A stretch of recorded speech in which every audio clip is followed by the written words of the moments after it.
Welcome back to Braille's channel. Nagbabalik po tayong muli para sa panibagong payout updates ng ating social pension.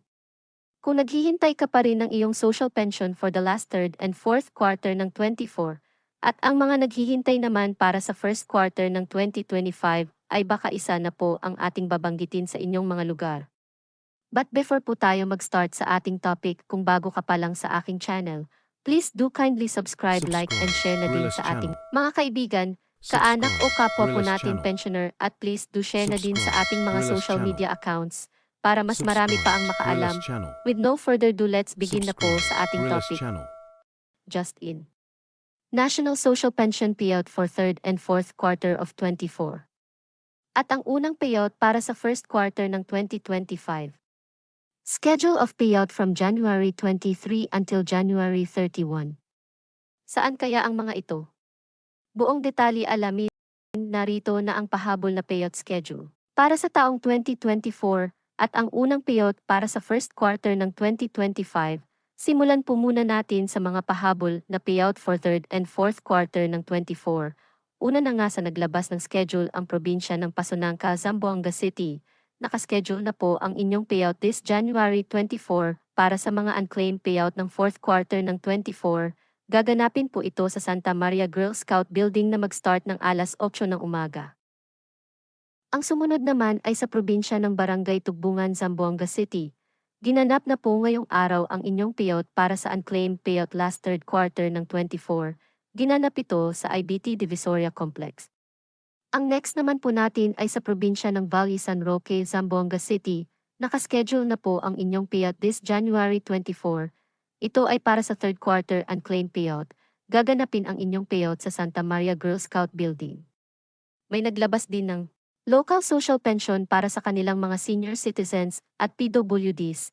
Ito ay sa probinsya ng Bangkalaan, Balabac, Palawan. Ginanap na po ito ngayong araw sa inyong barangay gymnasium. Samantala, may unang payout na po tayo para sa first quarter ng taong 2025 para sa National Social Pension.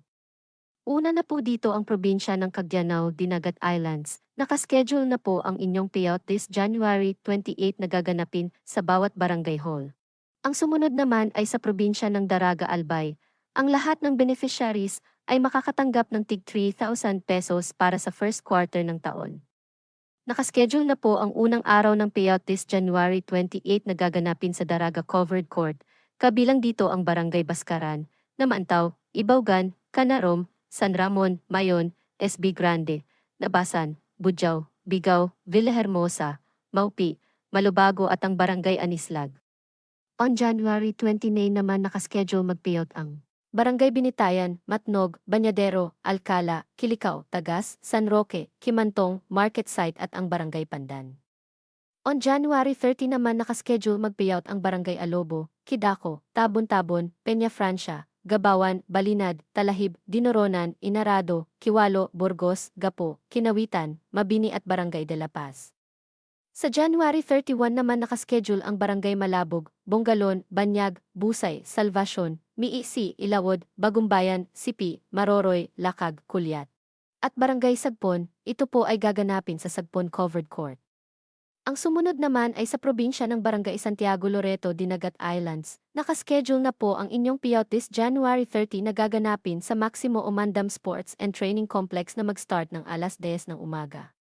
Ang sumunod naman ay sa probinsya ng Barangay Carmen, Loreto, Dinagat Islands. Nakaschedule na po ang inyong payout this January 30 na gaganapin sa Maximo Omandam Sports and Training Complex na mag-start ng alas 8 ng umaga. That's it. Ito pa lamang ang mga naglabas ng kanilang payout schedule para sa pahabol ng 2024 at ang unang payout para sa taong 2025. Manatili po kayong nakatutok sa aking channel para sa mga latest payout updates at iba pang impormasyon na para po sa inyo. Marami pong salamat and God bless everyone.